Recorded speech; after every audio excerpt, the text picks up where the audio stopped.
Coming up next, the president's bill is about to be signed. We're going to bring you the real concerns over what it means. We've been talking about that already for millions of Americans and their health care. That's straight ahead.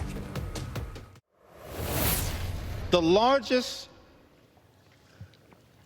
cut to Medicaid in American history. Vice President said these cuts are immaterial. Are you kidding me? Immaterial? I'm perplexed, I'm astonished, I'm confused that someone who sits in the second highest office in the land would say that Medicaid cuts, $1 trillion or so of Medicaid cuts that are in Donald Trump's one big ugly bill are immaterial.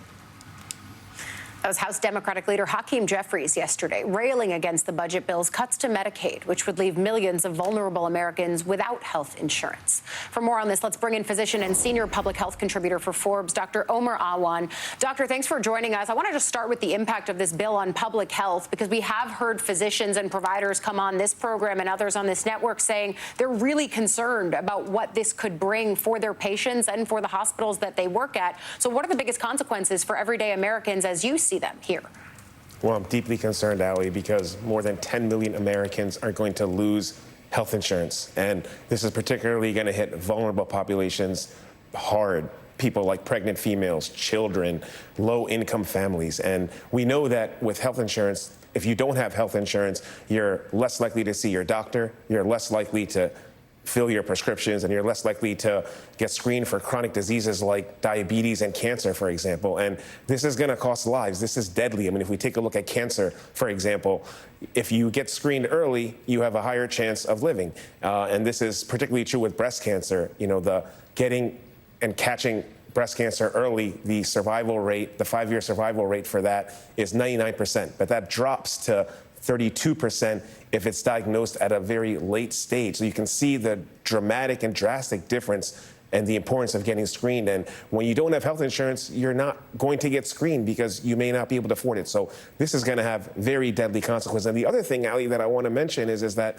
not many people understand this is not just about health insurance. You know, Medicaid is critical for the public health infrastructure in America. And particularly when we look at rural areas, Medicaid funds 20% of the revenue for hospitals in rural Americas that serve 66 million Americans. So when you don't have that, then this forces these hospitals to downsize and even shut down. And this results in massive delays in care, potentially not being able to access care and going very far distances just to get fundamental care. So this is very concerning.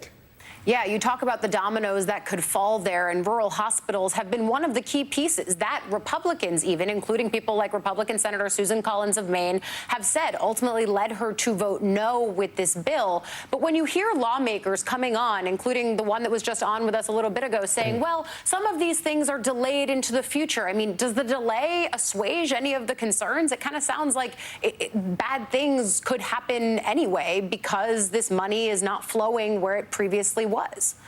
I don't understand that, Ali, and quite frankly, you know, these delays are going to cost lives. It's going to result in people getting sicker, and, you know, public health doesn't wait. You know, unfortunately, diseases don't wait, and diseases are always happening. We've seen that with measles here in America when people don't get vaccinated, and the consequences. You know, people get sick, people go to the hospital, and unfortunately, people die. You know, 2 children have already died from measles.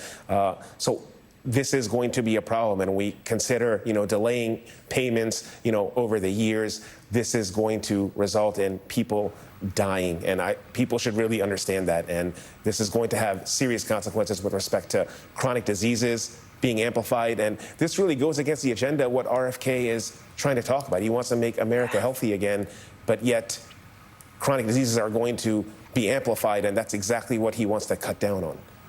Doctor, one of the things that we're constantly talking about is the folks that are on Medicaid who will lose health care, who will lose access to health care, and they're rightly so. But this also will affect people who have employer-based health care, right? Because of the possibility of prices in hospitals be going up because they're trying to make up for the lack of Medicaid funds that are coming in. Yeah, it will have effects on prices. Prices will be amplified.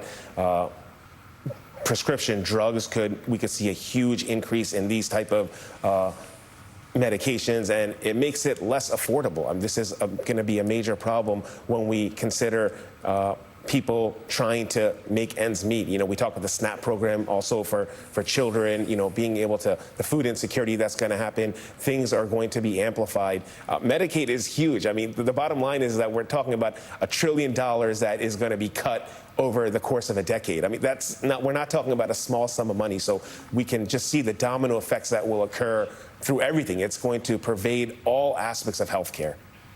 Yeah, and I think it's really important the way that you frame it, Doctor, around the fact that less ability to have preventative care leads to more emergency care, which leads to higher prices. It is part of that cycle that we talked about years ago when the Affordable Care Act was initially being debated. That was a central tenet of that political and policy debate. So thank you for coming on, Doctor, and happy 4th of July to you. Happy 4th of July, Ali.